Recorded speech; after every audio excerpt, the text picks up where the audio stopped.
Foki bea tonga hai ke ona malai tau. Foki bea kuin salote ke ona malai tau. Foki bea kolis tonga mo kolis ko tubo ke ona malai tau. Foki e kolis fafaya ko ke ona malai tau. Foki ate kolis tai lulu ke mo malai tau. La ko hai tau moa ke tau ye kovi. Tau ya setane. Pa ko sfai e sisu e kolosi. Ko mea bea ku fai. Ko tuku pa ke lau ho to tapu pe mo ui aki. Ka ke ikuna.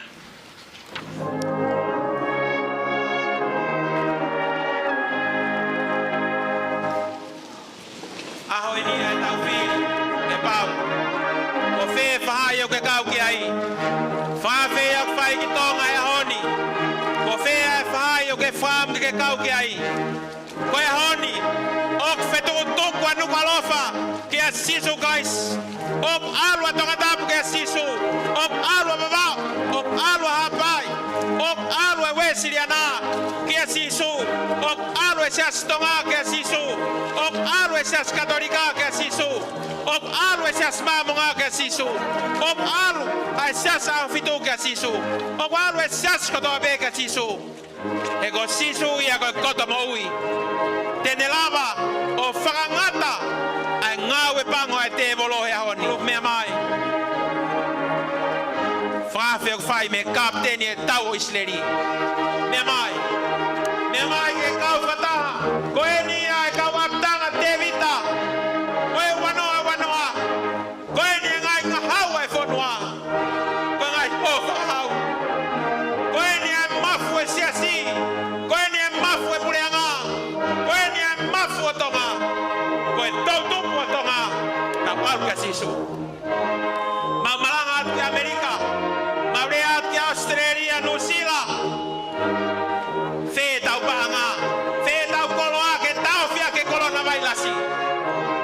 Ko tonga masiva e. Ke hao bea tonga masiva. Ko hiko e hivi e tohi tapu. Ne whahao fia kakai o tonga. Taki mua be e whanua. Ek pare mi amo e pureanga. Ai ngahi lotu me ngahi aukai. Te koe whamu ia. Ke tau whetu tuku. Me tau whe amo e whetu si. Ke tau kau ke whai peta. O mi kai koe Democrat pe koe Republican. Ka koe kau ke whai ai o tua. Ke tau e kona. Whawhetai eki. Ate whainga maari e koe ne whawhiki niwa top tapu. Pagua watu ai programani ki tawhahi.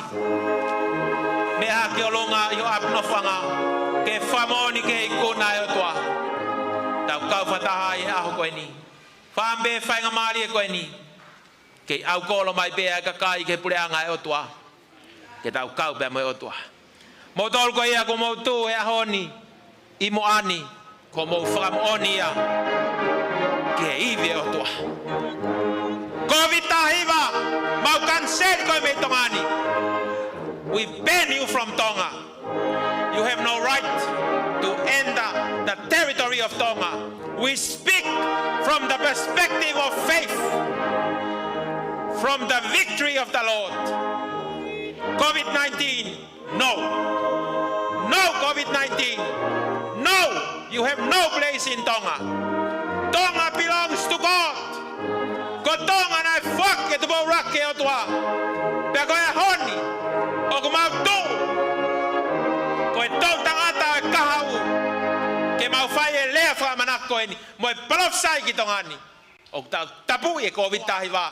Ko lea te honi wafa e ki. Whakatomala. Whakatomala. He ku wame ke toi whoki ma e ki. Ke ave ki tau toru ki he wani. Tu mo e whainga maari e koe ni.